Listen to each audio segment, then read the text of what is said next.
Let's take a minute here and talk about break and continue.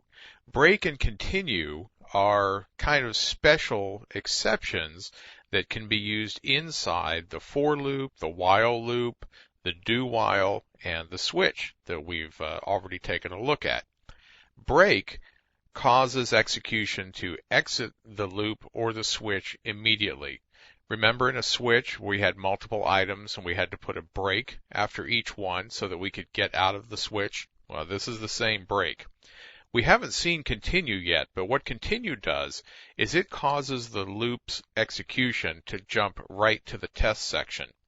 If it's a do while, it jumps to the bottom, to the while expression. If it's a normal while, the continue skips over all of the rest of the statements of the while that are after the continue and jumps up to the expression to see if we should leave or not.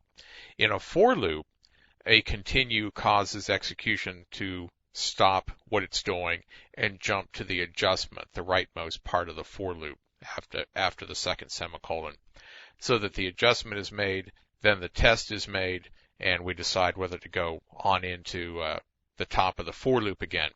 Continue just lets you get past some kind of negative results or negative situation that you know darn well you should not run the rest of the loop.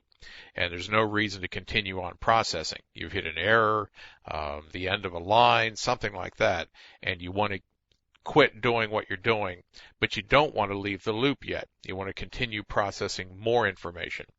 Break means you want to get out of there right now. Let's go take a look at a quick example of continue. Here's our little program from before that takes in characters and prints out the ASCII value. This is what we did with our do while statement a few minutes ago.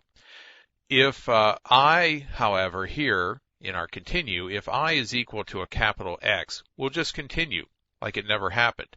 And the continue will jump us over this down to our test. Our test will still not be false. It will not drop us out.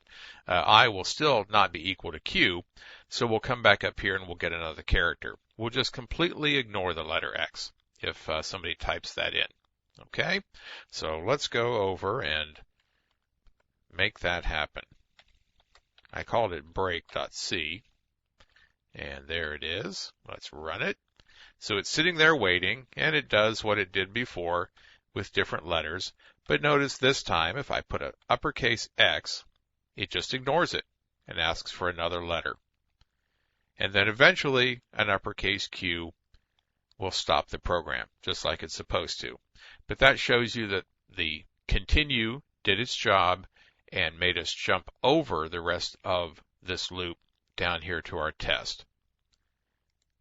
Very simple, but still powerful and very necessary to save a lot of execution time and to make your programs much more efficient and easier to read. The break is absolutely necessary in the switch, or the switch just couldn't, switch case just couldn't work without the break. So that's break and continue.